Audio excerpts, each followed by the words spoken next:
Lehendabizi proportzionaltasunaren gaia aztertu nahiko nuke, hau da. Polizia operazioaren eta Eloi Belasko epaileak leporatutako ustezko delituen artean eta ondoren hartu duen erabakiaren artean izan alden proportziorik. Garbiñe Biurrun, zu epailea zarenez, segurazki zeu egokiena galdera horri beste inor baino lehen erantzuteko. Bueno, badirudi leporatzen zaizkien delituak nahiko larriak direla, ezta? Bai delituak eta baita epailearen ustez edo epailearen esanetan herrira taldeak dituen helburuak niretzat nahiko larriak dira, horrela esan dugu gaur irakurri duguna, ezta? Eta egia da, printzipioz ez duen ematen proportzionaltasun handirik dagoen izen eta gehienak edo danak aske daude eta ez da ere ez dago proportzionaltasunik niretzat personak aske egotea eta gero taldeari jarri zaizkio noztopoak edo nola jarduera bertan behera utzi den eta nola itxi dituzten egoitzak, ezta? Halere, noski hau hobea da, danak kartzelan edo espetxean egotea baino, ezta? Nik uste dut hau dana oso ondo irakurri beharko dela, epaileak hartutako erabakia ondo oinarrituta juridikoki egon beharko du, eta nik uste dut, oraindik nik ezin izan dut dena zehazki irakurri baino, bai, printzipioz badago, baino horrelako erabakiak edo bazpenak ere iraganean ezagutu izan ditugu, ezta? Horrelako desoreka nolabait esateko, ezta? Eta kidea izanik eta nola leike kalean egotia eta barnuen. Hori aztertuko dugu eta besteok ze uste duzu, proportzionaltasunik izan da edo bata eta besteren artean desproportzio izan da? Egoki dela, nik behintzat nire irudiko nahiago dut persona bat epaitu aurretik kalean ikustea. Naiz eta inputatua den eta espadago arrazoi larririk ihes egingo duenik, kalte berririk egingo duenik edo olako arrazoi larririk espadago, niri askoz egokiago iruditzen zen jentea kalean ustea epaitu bitartean. Hain argi ez dut ikusten aldiz erakunde bat sarratzea. Beti horren kontrako naiz, epai finko bat ez dagoen bitartean, iruditzen zait, epailea badituela beste neurri batzuk kontrolatzeko, babesteko eta zaintzeko hori sarratu aurretik. Hori iruditzen zait neurriz kanpoko. Norbaitek legez kanpo guzteko erabaki hartu du, Jose Felix? Kalean egotea, baina aurretik pentsatu behar dugu zergaitik hau ez dute zuzenean deklaratzea deitu eta seguru nago joango zirela deklaratzea egin duten montaje guztia egin gabe. Kalean egotea ez da, hauek kartzelan egon dira, akusazio larria daukate, proporzio gabeko leporatzen diote gauza oso grabeak eta aurretik ikusi da Guardia Zibilak ere beste jarrera bat izan dutela. Osea, jakin beharko zuten hauek oso peligrosoak ez zirela. Nik uste hor ez dakiz zergaitik egin duten, baina egon behar dira beste arrazoi batzuk egin dutena egiteko. Muntaia, aipatu du, Jose Felicek? Gauza bat da nabaria eta proportzionaltasun kontu honetan ez dirudi ez, horrekarik gordetzen denik antzinako kontuei bagagozkie. Hau da, eta izatea leporatzen zaie, hori egotzi zaie, eta kalean daude. Orduan, lehengo garaietan, etzan hori horrela izaten, eta inkomunikatu egiten ziren, eta fiantzari gabeko atxiloketa izaten zuten, eta zer gertatzen da gaur duela urte batzuk gertatzen ezenik. Nolabait ere uste dut eta jadanik ez dela arriskutsu. Politikoki nik uste dut hori dela esanguratsua eta esangarria.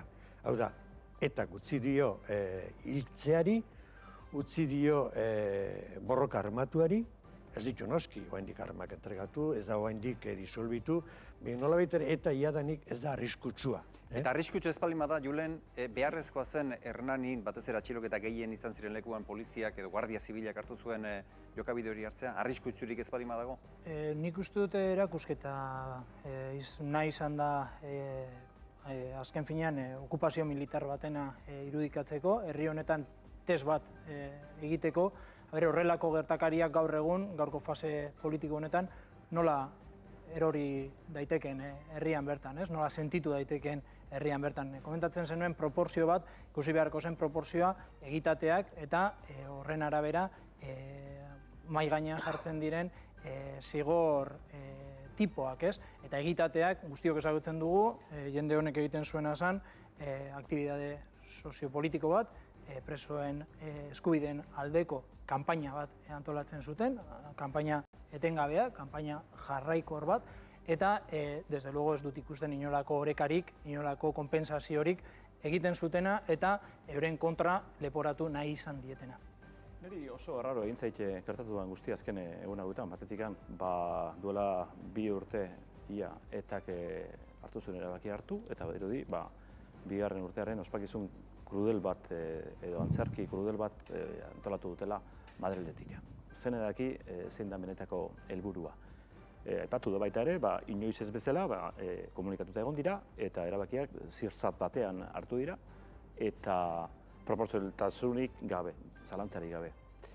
Hemen, oinarrian zer dago, hori da, nire daukaten kezka handinetako bat, izan ere, lehen ere ikusi izan ditugu, orain baino lehenago, eta indarrean zegoen garaian halako negoziazioa zeudela, batzutan iskutukoak, beste batzutan agerikoak, Aznar berak ere, baimendutakoak eta orain ulertezina egiten zait guztiz, Alderdi Popularraren gobernuak azken 2 urte hauetan ikusirik etaren erabakia irmoa eta bide horretan jarraitzeko asmo sendoa izanik, pausorik ez ematea. Nik ezin dut sinistu, ez dagoenik elkarrizketarik eta negoziaziorik ez dagoenik. Eta ez dakit negoziazio horien baitan hau zertara datorren eta zer esan nahi duen. Beraz, Iñaki?